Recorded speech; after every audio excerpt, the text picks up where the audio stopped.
कब से क्वेश्चन करना है मेरे को, जो आपने एट का था ना वो करना है खुद ही। चलो ठीक है। अब देखिए क्वेश्चन नंबर 9 से आंचल क्वेश्चन नंबर 9 से स्टार्ट करना है ना। Yes sir. हम्म। अब देखिए क्वेश्चन नंबर 9 है, the liability of a surety is coextensive with that of the principal debtor. देखो मैंने लास्ट टर्म पर आपको गारंटी वाला टॉपिक बताया था, तो गारंटी वाले टॉपिक में तीन पार्टीज होती हैं। एक होता है प्रिंसिपल डेटर जो लोन लेता है, एक होता है क्रेडिटर जो लोन देता है, और एक होता है श्योरिटी जो गारंटी लेता है।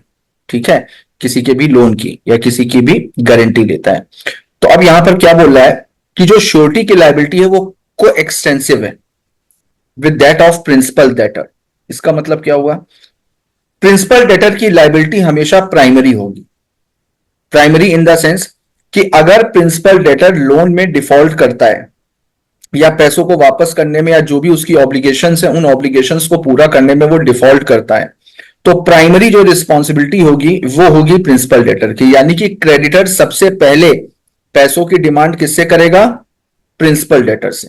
और जब प्रिंसिपल डेटर से वो रिकवर नहीं कर पाएगा उसके बाद में वो श्योरिटी से रिकवर करेगा। अब यहां पर दो चीजें समझने वाली हैं, सूट फाइल करना और पैसों की डिमांड करना, ये दोनों बातें अलग अलग होती हैं। ठीक है, ध्यान ध्यान से सुनिएगा मेरी बात। पैसों की डिमांड करना ये एक अलग बात है, सूट फाइल करना ये एक अलग बात है। और मैंने क्या बताया, क्रेडिटर हमेशा पहले पैसों की डिमांड प्रिंसिपल डेटर से करेगा, बाद में वो श्योरिटी से रिकवर करेगा। अगर क्रेडिटर ने प्रिंसिपल डेटर को स्यू नहीं किया और वो श्योरिटी के पास में आया, अब श्योरिटी कह रहा है कि नहीं पहले आप सूट फाइल करो प्रिंसिपल डेटर के ऊपर, उसके बाद में हम पैसा देंगे, तो ऐसा नहीं होगा। प्रिंसिपल डेटर के ऊपर सूट तो श्योरिटी क्यों केस फाइल करेगा प्रिंसिपल डेटर पे? श्योरिटी नहीं करेगा, क्रेडिटर करेगा। क्रेडिटर करेगा, किस पे फाइल करेगा केस? प्रिंसिपल डेटर पे जिसको उसने लोन दिया है। प्रिंसिपल डेटर पे, हाँ। नहीं, मैंने ये कहा हाँ, कि अब श्योरिटी क्रेडिटर से ये बोल रहा है कि पहले आप केस फाइल करो प्रिंसिपल डेटर के ऊपर क्योंकि वो आपके पैसे नहीं दे रहा, और हाँ। उसके बाद में आप हमसे पैसे मांगो। तो ऐसा नहीं है, ये प्रिंसिपल डेटर के पास में ऑप्शन है कि वो सूट फाइल करता है या नहीं करता है। लेकिन हां, पैसों की डिमांड पहले वो प्रिंसिपल डेटर से करेगा। तो इसी वजह से मैंने बताया कि सूट फाइल करना एक अलग चीज है, पैसों की डिमांड करना एक अलग चीज है। अगर क्रेडिटर प्रिंसिपल डेटर को सू नहीं करता है तो कोई दिक्कत वाली बात नहीं है, मत करो सू, तो भी श्योरिटी की लायबिलिटी अराइज होगी, तो भी श्योरिटी को प्रिंसिपल डेटर के बिहाफ पर पैसे देने पड़ेंगे। लेकिन हाँ, अगर श्योरिटी प्रिंसिपल डेटर के बिहाफ पर क्रेडिटर को पेमेंट करता है तो उस केस में श्योरिटी के पास में राइट है कि वो बाद में प्रिंसिपल डेटर से वो पैसे रिकवर कर सकता है। क्यों? क्योंकि वो पैसा उसने उसके बिहाफ पर दिया है। मेरी बात समझ में आई? Yes sir. Yes sir. अब देखिए surety's liability, unless otherwise provided by the contract the liability of surety is coextensive with that of a principal debtors. The surety's liability is secondary or contingent since it arises only on the default of principal debtor. तो surety की जो liability होती है वो हमेशा contingent होगी, यानी कि सेकेंडरी होगी। कॉन्टीजेंट का मतलब अगर किसी इवेंट की हैपनिंग या नॉन हैपनिंग के ऊपर डिपेंड करता है। तो यहां पर श्योरिटी की लाइबिलिटी तब अराइज होगी जब प्रिंसिपल डेटर लोन में डिफॉल्ट करेगा। ठीक है, अदरवाइज कभी भी पहले पैसा श्योरिटी से नहीं मांगा जाएगा। Okay. When the principal debtor defaults, the surety's liability begins and runs coextensive with the liability of principal debtor. और जैसे ही प्रिंसिपल डेटर डिफॉल्ट करता है वैसे ही श्योरिटी की लायबिलिटी अराइज हो जाती है। That is, surety will be liable for all those sums for which the principal debtor is liable. Clear? एक बार एग्जांपल पढ़िएगा। तो सर पहले लाइबिलिटी होगी प्रिंसिपल डेटर की क्रेडिटर से, हाँ, दूसरी लाइबिलिटी होगी श्योरिटी की प्रिंसिपल डेटर से। हाँ, फिर श्योरिटी ने जो पैसा उसके बिहाफ पर दिया है वो पैसा उससे रिकवर कर सकता है। एक बार एग्जांपल पढ़िएगा। सर नहीं, श्योरिटी ने प्रिंसिपल डेटर के बिहाफ पे पैसे दिए हाँ क्रेडिटर को। भाई, अगर जैसे मान लीजिए आप लोन ले रहे हो, आप बैंक के पास में गए ठीक है लोन सर। लेने के लिए, बैंक ने आपसे बोला हाँ कि सर। पहले आप किसी की गारंटी लेकर के आओ, तो आपने मेरे से बोला कि सर आप ठीक मेरी है। गारंटी ले लीजिए। मैंने आपकी गारंटी ले ली। हम्म। ठीक। अब इन केस अगर आप लोन को रीपे नहीं करते हो तो बैंक पहले पैसे आपसे मांगेगा, और अगर आपने नहीं हम्म। दिए तो मैंने आपकी गारंटी ली हुई है, फिर बैंक मेरे से पैसे मांगेगा, फिर मेरे को पैसा देना पड़ेगा आपके बिहाफ पर क्योंकि मेरी गारंटी लगी हुई है। लेकिन बाद में मेरे पास में हाँ सर, राइट है कि मैं आपसे वो पैसे रिकवर कर सकता हूं। कर सकते हैं। तो सर जो क्वेश्चन नंबर 9 था, इसमें क्वेश्चन क्या था, liability of surety is coextensive with that of the को प्रिंसिपल एक्सटेंस डेटर्स। को एक्सटेंसिव का मतलब उसकी लाइबिलिटी जो है वो हमेशा सबॉर्डिनेट होगी, मतलब सेकेंडरी होगी। सेकेंडरी भी ठीक है, प्राइमरी तो प्रिंसिपल डेटर प्राइमरी डेटर की रहेगी प्रिंसिपल क्रेडिटर डेटर से। की होगी, हाँ। ठीक है सर। एक बार एग्जांपल पढ़िएगा। Yes sir.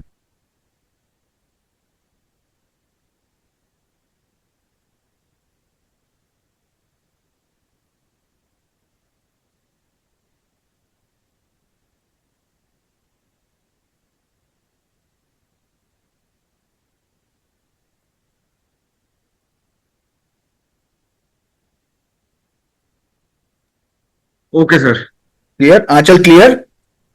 Yes, sir. Sir इसमें यह है कि जो एस है वो फिर बाद में अपने पैसे पी से रिकवर कर लेगा। बिल्कुल। है ना सर, ठीक है। देखिए क्वेश्चन नंबर 10 भी ऊपर वाले प्रोविजन के बेसिस पर ही दिया हुआ है, इसको एक बार आप देख लीजिएगा। क्वेश्चन नंबर 11 पर आ जाइए। Yes question sir. नंबर 11 है आपका, right of surety against creditor. अब देखो, अब जैसे श्योरिटी ने गारंटी ली हुई है क्रेडिटर से, ठीक है, तो श्योरिटी, ऐसा नहीं कि श्योरिटी के पास में कुछ राइट्स नहीं होंगे, उसने केवल गारंटी ली है तो उसकी केवल ऑब्लिगेशन अराइज हो रही होगी, ऐसा नहीं है। श्योरिटी के पास में भी कुछ राइट्स होते हैं, यानी जिसने गारंटी ली है उसके पास में भी कुछ राइट्स होते हैं। अब देखिए उसके पास में क्या क्या राइट्स होते हैं अगेंस्ट द क्रेडिटर। सबसे पहले रिवोकेशन ऑफ कंटिन्यूइंग गारंटी। देखो मैंने आपको बताया था कि दो तरीके की गारंटी होती है, एक स्पेसिफिक गारंटी होती है और एक कंटिन्यूइंग गारंटी होती है। स्पेसिफिक गारंटी का मतलब क्या होता है कि किसी एक पर्टिकुलर ट्रांजैक्शन की गारंटी ली है। कंटिन्यूइंग गारंटी का मतलब क्या होता है, वो एक सीरीज ऑफ ट्रांजैक्शंस, कई सारे ट्रांजैक्शंस की सीरीज है, उन पूरे के पूरे ट्रांजैक्शंस की गारंटी ली हुई है, ठीक है, पूरी सीरीज की गारंटी ली हुई है, उसको बोलते हैं कंटिन्यूइंग गारंटी, जहां पर गारंटी कंटिन्यूअसली चलती रहेगी। तो अब स्पेसिफिक गारंटी को रिवोक नहीं करा सकते, अगर एक बार गारंटी ले ली तो फिर उसके बाद में आप उसको रिवोक यानी कि कैंसिल नहीं करवा सकते। लेकिन अगर कंटिन्यूइंग गारंटी है तो कंटिन्यूइंग गारंटी को रिवोक करवाया जा सकता है। जैसे फॉर एग्जांपल मान लीजिए कि कोई एक मिस्टर ए है, वो कोई शॉप खोल रहे हैं अपनी, ठीक है, वो होलसेलर के पास में गए और होलसेलर से बोला कि भाई हमें गुड सप्लाई कर दो क्रेडिट पे। तो होलसेलर ने उससे बोला कि भाई हम तुम्हें उधार दे तो देंगे लेकिन तुम किसी की गारंटी दिलवा दो। तो अब वो मेरे पास में आया, उसने बोला कि आप गारंटी ले लो। मैंने होलसेलर को बोला कि भाई ठीक है तुम इनको गुड सप्लाई करो, कोई दिक्कत वाली बात नहीं है, मैं इनकी गारंटी ले रहा हूं। तो अब वो गुड्स एक बार तो सप्लाई करेगा नहीं, वो एक बार भी कर सकता है, दो बार भी कर सकता है, तीन बार भी कर सकता है, चार, जितनी बार भी वो गुड सप्लाई करेगा उतनी बार ऑटोमेटिकली मेरी गारंटी लगती चली जाएगी। ठीक। अब मान लीजिए बीच में मेरे को लगा कि यार ज्यादा हो गया, अब एक काम करते हैं, अब इसका बिजनेस जम गया है, अब गारंटी कैंसिल करें। अब मैंने क्रेडिटर को यानी कि होलसेलर को बोला कि भाई अब आज से मैं अपनी गारंटी को वापस ले रहा हूं, आज से मैं अपनी गारंटी को खत्म कर रहा हूं। ये बिल्कुल मेरे पास में राइट है कि मैं जब चाहे तब कंटिन्यूइंग गारंटी को रिवोक करा सकता हूं। लेकिन अगर मैंने कंटिन्यूइंग गारंटी को रिवोक करवाया तो फ्यूचर के ट्रांजेक्शन्स के लिए मेरी गारंटी खत्म हो जाएगी, लेकिन जो पास्ट में उसने गुड सप्लाई किए थे उसके लिए मेरी गारंटी बनी रहेगी। अब जैसे जब मैं अपनी गारंटी को कैंसिल करा रहा हूं, उसके पहले वो 1 लाख रुपए के गुड सप्लाई कर चुका है मेरी गारंटी के बेसिस पे, तो उस 1 लाख रुपए के लिए मेरी गारंटी बनी रहेगी। लेकिन हाँ, जिस दिन मैंने गारंटी को रिवोक कराया है उसके बाद से वो गारंटी खत्म हो जाएगी। मेरी बात समझ में आई? Yes, sir. देखिए, श्योरिटी में रिवोक एट एनी टाइम और continuing guarantee as to future transactions by giving a notice to the creditor. अब subrogation of creditors right. Subrogation का मतलब क्या होता है?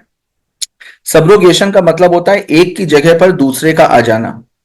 अब एक की जगह पर दूसरे का आ जाने का मतलब क्या हो गया? जैसे अगर मान लीजिए कि मिस्टर ए ने बैंक से लोन लिया जिसकी गारंटी मिस्टर सी ने ली हुई है, तो मिस्टर ए अपनी बुक्स में यानी अपने अकाउंट्स में बैंक को कहां पर दिखाएंगे?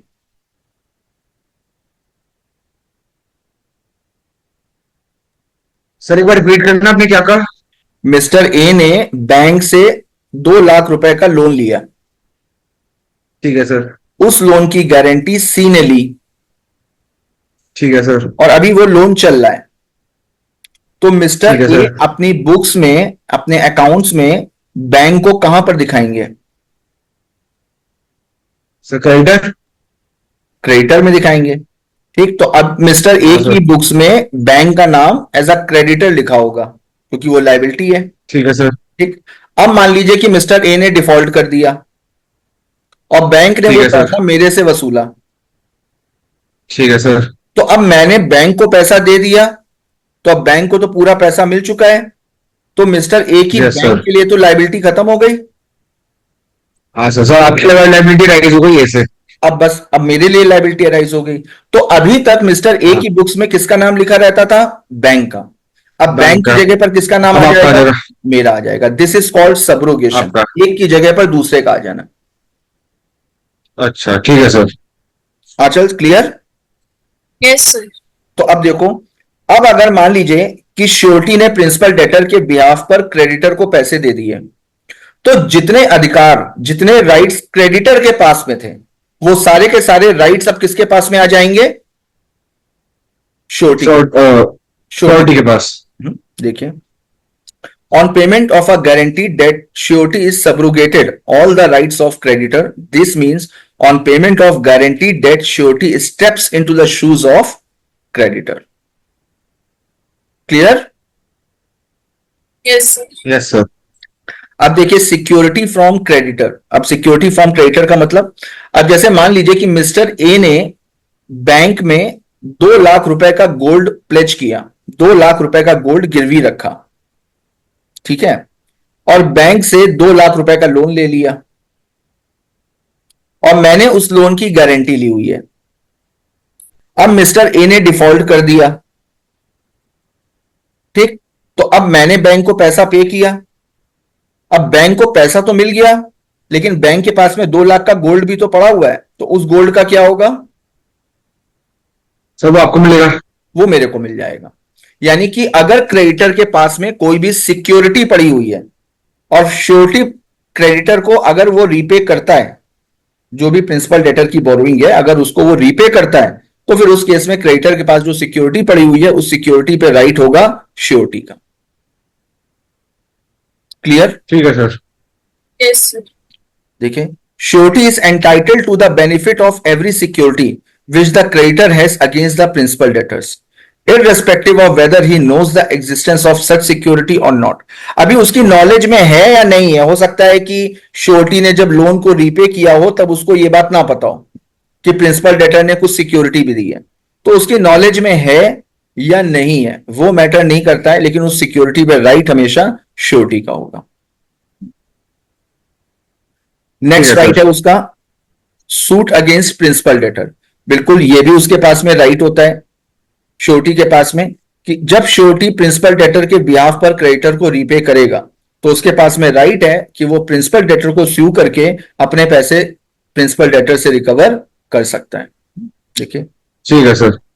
after the debt has become due but before paying, surety may require the creditor to sue the principal debtor.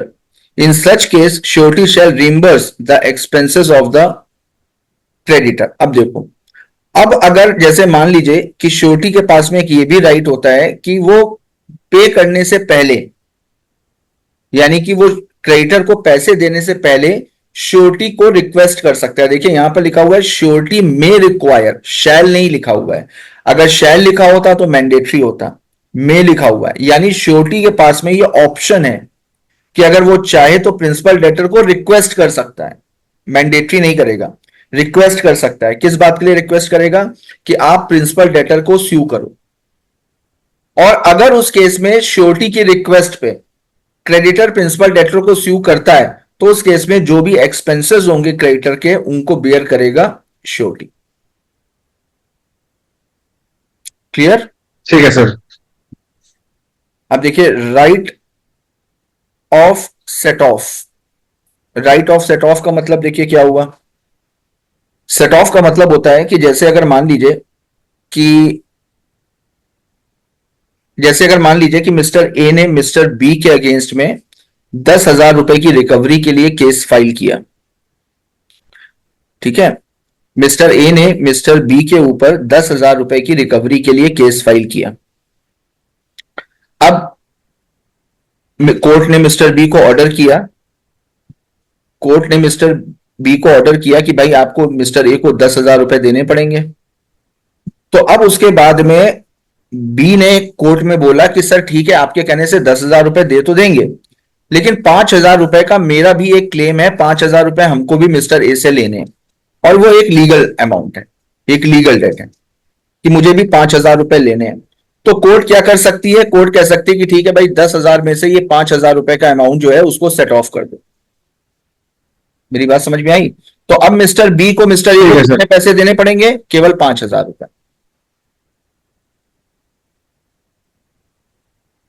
समझ में आया? Yes sir. Yes sir. Anchal clear? Anchal, आपने तो इसको सिविल प्रोसीजर कोड में पढ़ा होगा, सेट ऑफ। हाँ सर, वही, हाँ वही बोलने वाले थे हाँ, सर। ये जो अभी चेंजेस आए हैं, ये अभी तो होगा नहीं इस अटेम्प्ट में? नहीं नहीं, अभी आपके में वही जो सिविल प्रोसीजर कोड और क्रिमिनल प्रोसीजर कोड और इंडियन पीनल कोड 1860 वही एप्लीकेबल होगा। Okay sir. हाँ, तो अब देखें, तो श्योरिटी के पास में सेट ऑफ का भी राइट होता है। अब सेट ऑफ का राइट कैसे? मान लीजिए कि श्योर क्रेडिटर को प्रिंसिपल डेटर से 2 लाख रुपए रिकवर करने, यानी कि प्रिंसिपल डेटर ने क्रेडिटर से 2 लाख रुपए बोरो किए थे, जिसकी गारंटी मैंने ली हुई थी, लेकिन प्रिंसिपल डेटर को भी क्रेडिटर से 1 लाख रुपए रिकवर करने हैं। तो फिर उस केस में श्योरिटी के पास में राइट है कि जो प्रिंसिपल डेटर का अमाउंट है वो उसके अमाउंट से सेट ऑफ करा सकता है, क्रेडिटर के लोन से सेट ऑफ करा सकता है। क्लियर? ठीक है सर। देखिए, yes on sir. Being sued by the creditor, the surety can rely on any set off or counter claim which the debtor has against the creditor. अगर डेटर के पास में क्रेडिटर के अगेंस्ट में कोई भी क्लेम है तो उस क्लेम को वो सेट ऑफ करा सकता है। ठीक है sir. Right to sir counter claim independent claim होते हैं? हाँ, काउंटर क्लेम इंडिपेंडेंट क्लेम होते हैं। ये basically set of counter claim, इसके पीछे पर्पस ये होता है, जो मेन ऑब्जेक्ट है इसका, कोर्ट का टाइम वेस्ट ना हो। अब पता चला अभी मिस्टर ए मिस्टर बी के अगेंस्ट में 10,000 रुपए के लिए केस फाइल कर रहे हैं, फिर जब ये केस का डिसीजन आ जाएगा उसके बाद मिस्टर बी मिस्टर ए के ऊपर केस फाइल करेंगे 5,000 रुपए के लिए, तो पता चला दो लोगों के बीच में ही कोर्ट में केस चलता रह रहा है। तो अगर दो लोगों के बीच में ट्रांजेक्शन हुए हैं तो उन ट्रांजेक्शन को सेट ऑफ किया जा सकता है एक ही प्रोसीडिंग में, ताकि इससे कोर्ट का जो टाइम है ना वो भी बचता है। Okay sir. आगे देखिए, राइट टू इक्विटीज। देखिएगा, on payment of debt the surety is entitled to all equities which the creditor could have enforced against the principal debtor and all persons claiming through him. जितनी भी rights creditor के पास में थे principal debtor के लिए, वो सारे के सारे राइट्स ट्रांसफर हो जाएंगे श्योरिटी के पास में। In case of Fidelity guarantee, Fidelity guarantee का मतलब क्या है कि अगर कोई किसी की जॉब की या कोई किसी की ऑनेस्टी की गारंटी लेता है, ईमानदारी की गारंटी लेता है। अगर मान लीजिए किसी की कहीं किसी कंपनी में जॉब लगी, तो कंपनी ने बोला कि भाई हम तुम्हें ऐसे कैसे रख लें, तुम्हारी कौन गारंटी लेगा, तो अब पता चला मैंने उसकी गारंटी ले ली, तो जॉब की भी गारंटी ली जा सकती है। वहां पर यह बोला जाएगा कि किसी की ऑनेस्टी की गारंटी ली है।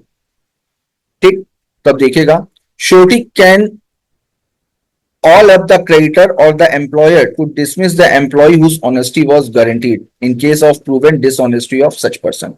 अगर मान लीजिए कि किसी भी पर्सन की श्योरिटी ने गारंटी ली थी ऑनेस्टी की, अगर वो पर्सन डिसऑनेस्टी दिखाता है तो श्योरिटी क्रेडिटर को बोल सकता है कि भाई इसको, इस एम्प्लॉय को अपने यहां से निकालो, इसको डिसमिस करो।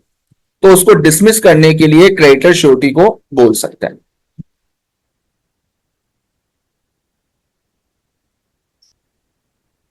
क्लियर यहां तक सारे पॉइंट्स? Yes sir. अब देखो, राइट ऑफ श्योरिटी अगेंस्ट को श्योरिटीज। को श्योरिटीज का मतलब क्या हुआ? अभी तक एक पर्सन गारंटी ले रहा था, अब कई सारे लोगों ने मिलकर के गारंटी ली। यानी मान लीजिए प्रिंसिपल डेटर ने क्रेडिटर से लोन लिया और mister A, mister B, mister C, इन तीन लोगों ने मिलकर के गारंटी ली है, तो इन तीनों को क्या बोला जाएगा? इन तीनों को बोला जाएगा को श्योरिटीज। ठीक है, तो अब देखिए श्योरिटी के पास में को श्योरिटीज के अगेंस्ट में क्या राइट्स होते हैं। सबसे पहले right to demand equal contribution. बिल्कुल, अगर मान लीजिए तीन लोगों ने मिलकर के गारंटी ली है और 3 लाख रुपए का लोन था, तो तीनों के हिस्से में बराबर बराबर अमाउंट आएगा, तो श्योरिटी वहां पर बाकी के जो को श्योरिटीज हैं उनको बोल सकता है कि इक्वल कंट्रीब्यूशन करने के लिए, यानी 1-1 लाख रुपए सर पे करना। हाँ सर, को श्योरिटीज कब होती है? को श्योरिटीज का मतलब जैसे प्रिंसिपल डेटर ने क्रेडिटर से गारंटी ली, सॉरी, प्रिंसिपल डेटर ने क्रेडिटर से लोन लिया, ठीक। अब हाँ उस सर। लोन की गारंटी तीन लोगों ने ली है, ए ने ली है, बी ने ली है, सी अच्छा। ने ली है, तो उन तीनों को बोला जाएगा को श्योरिटीज। अच्छा और को श्योरिटीज की जो लायबिलिटी है वो हमेशा इक्वल रहेगी, बराबर रहेगी। अब अच्छा, अगर मान ठीक है। लीजिए कि श्योरिटी ने किसी एक श्योरिटी, मान लीजिए कि क्रेडिटर ने किसी एक श्योरिटी से पैसा मांगा, हाँ सर। तो उस केस में श्योरिटी बाकी के जो बचे हुए को श्योरिटीज हैं उनसे इक्वल कंट्रीब्यूशन की डिमांड कर सकता है। जैसे अच्छा, मतलब आपने सर अगर मान लो, जैसे आपने उसमें पढ़ा था परफॉर्मेंस ऑफ कॉन्ट्रैक्ट में ज्वाइंट प्रोमिसेस, हाँ सर। ज्वाइंट प्रोमिसर्स, ज्वाइंट प्रोमिसी, बिल्कुल वही वाला कॉन्सेप्ट है। हाँ सर, वही है। क्लियर? सर मतलब एक अगर प्रिंसिपल डेटर एक श्योरिटी से पैसे मांगता है, मतलब जैसे अगर लोन का प्रिंसिपल डेटर नहीं, 30,000 रुपए था, क्रेडिटर। सॉरी क्रेडिटर, हाँ। जैसे 30,000 रुपए का अमाउंट था लोन का और प्रिंसिपल डेटर फेल कर देता है, तो क्रेडिटर ने अगर एक श्योरिटी से मांगा 10,000 रुपए, तो वो 10,000 रुपए एक श्योरिटी नहीं दी, तीनों मिलके देंगे 10,000 रुपए इक्वल कॉन्ट्रीब्यूशन में। हाँ, जो भी अमाउंट ड्यू है वो अमाउंट तीनों मिल करके देंगे। मिल करके देंगे। क्लियर? ठीक है सर। देखिए, in the absence of the contract to the contrary, each surety is liable and can demand from his co-sureties equal contribution for the discharge of whole debt or part of the debt that remains unpaid by the debtor. Right to contribute only agreed sums. अब अगर मान लीजिए कि जैसे mister A ने mister B से 2 लाख रुपए का लोन लिया, ठीक है, और उसकी गारंटी तीन लोगों ने ली हुई है, सी ने, डी ने और ई ने। सी ने गारंटी ली है 1 लाख रुपए की, डी ने गारंटी ली है 60,000 की और ई ने गारंटी ली है 40,000 की। अब तीनों का अमाउंट अलग अलग है, ठीक है। तो अब क्रेडिटर को इससे मतलब नहीं है कि किसने कितने अमाउंट की क्या गारंटी ली है। क्रेडिटर तो किसी भी श्योरिटी से पैसे की डिमांड कर सकता है, लेकिन उस केस में जो श्योरिटी है उसने जितने अमाउंट की गारंटी ली है वो उतना कंट्रीब्यूट करेगा और बाकी के दो लोग जितने अमाउंट के लिए अग्री हुए थे उनसे उतना अमाउंट वो क्लेम कर सकता है। क्लियर? Yes sir. ठीक है। Co-sureties bound in different sums shall pay equally up to the limits of their respective obligations.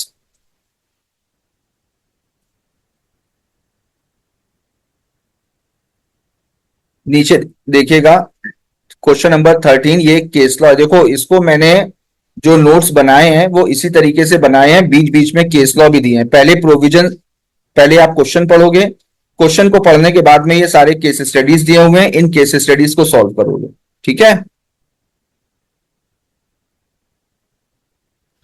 Yes sir. वो सब इन्हीं प्रोविजन पे बेस्ड हैं जो प्रोविजन पढ़ाए हुए हैं। अब क्वेश्चन नंबर 14 देखिए, डिस्चार्ज ऑफ श्योरिटी। अब देखिए श्योरिटी कब डिस्चार्ज होगा? श्योरिटी तब डिस्चार्ज होगा या तो उसने अपनी गारंटी को रिवोक कर दिया है, या प्रिंसिपल डेटर ने पैसे दे दिए हैं, या क्रेडिटर ने कुछ ऐसा काम किया है जिसकी वजह से श्योरिटी की लायबिलिटी खत्म हो गई है। देखिए A surety is a set to be discharged when his liability comes to an end. The various modes of his discharge as below. Revocation, invalidation of contract, अगर क्रेडिटर और श्योरिटी के बीच में जो कॉन्ट्रैक्ट हुआ है अगर वो इनवैलिड है तो श्योरिटी अपनी लाइबिलिटी से डिस्चार्ज हो जाता है. Conduct of creditor. Question number 15 देखिए. Guarantee obtain bye concealment of material fact is invalid. अब अगर मान लीजिए कि प्रिंसिपल डेटर ने क्रेडिटर से लोन लिया, ठीक है, और श्योरिटी ने गारंटी ली है, और जो कॉन्ट्रैक्ट की इंपॉर्टेंट टर्म्स और कंडीशंस हैं उनको अगर श्योरिटी से छुपाया गया है, एक्टिव कंसीलमेंट हुआ है यानी जानबूझ करके छुपाया गया है, जो भी इंपॉर्टेंट फैक्ट्स थे उनको श्योरिटी से छुपाया गया है ताकि किसी भी तरीके से श्योरिटी गारंटी ले ले. अगर हकीकत श्योरिटी को पता चलती तो श्योरिटी कभी ना गारंटी लेता. तो इस वजह से कुछ बातों को छुपा दिया गया ताकि श्योरिटी की गारंटी मिल जाए. तो उस केस में अगर कोई भी जानबूझ करके किसी भी बात को छुपाते हैं, कोई भी इंपॉर्टेंट फैक्ट को अगर छुपाया जाता है तो वहां पर श्योरिटी की लायबिलिटी खत्म हो जाती है. श्योरिटी की लायबिलिटी की कोई श्योरिटी ने जो भी गारंटी ली है वो इनवैलिड आनी जाएगी. देखिए सबसे पहले misrepresentation. Guarantee obtain by misrepresentation made by creditor relating to material part of the transaction is invalid. अगर जो श्योरिटी से गारंटी ली है अगर वो मिसरिप्रेजेंटेशन से ली है, क्रेडिटर ने मिसरिप्रेजेंटेशन किया था, तो फिर उस केस में जो ट्रांजैक्शन है उसको इनवैलिड माना जाएगा. कंसीलमेंट. कंसीलमेंट का मतलब होता है किसी भी बात को छुपाना. Guarantee obtain by creditor by means of silence as to some material circumstances as to contract is invalid. अगर क्रेडिटर चुप रहता है, कोई भी मटेरियल फैक्ट को छुपाता है, एक्टिव कंसीलमेंट करता है, तो उस केस में भी गारंटी इनवैलिड हो जाएगी. Failure of co surety to join a surety. अब जैसे मान लीजिए कि प्रिंसिपल डेटर ने क्रेडिटर से लोन लिया, अब उसमें 3 लोगों की गारंटी है, ठीक, एक मेरी गारंटी है, एक मिस्टर बी की गारंटी और एक मिस्टर सी की गारंटी है. तो सबसे पहले फॉर्म मेरे पास में आया, जो कॉन्ट्रैक्ट है वो मेरे पास में आया, तो मैंने उसमें देखा कि मैंने भी गारंटी ली है, बी ने भी गारंटी ली है, सी ने भी गारंटी ली है. तो मैंने क्या किया, उसमें सिग्नेचर कर दिए, ठीक. अब वो कॉन्ट्रैक्ट उसके बाद में बी के पास में गया, बी ने भी उसमें सिग्नेचर कर दिए, लेकिन जब सी के पास में वो कॉन्ट्रैक्ट पहुंचा तो सी ने गारंटी लेने से मना कर दिया. अब उसके बाद में वो डॉक्यूमेंट पहुंचा क्रेडिटर के पास में. अब क्रेडिटर ने ध्यान नहीं दिया, क्रेडिटर ने देखा कि यहां सबके साइन है, तो उसने देखा हाँ, मेरे भी हैं, बी के भी है, उसने सी की तरफ ध्यान ही नहीं दिया और उसने लोन दे दिया प्रिंसिपल डेटर को. अब जब प्रिंसिपल डेटर ने लोन में डिफॉल्ट किया तो क्रेडिटर हमसे पैसे मांग रहा है, तो क्या मेरी लायबिलिटी बनेगी? आंसर होगा नो, नहीं बनेगी. क्यों नहीं बनेगी?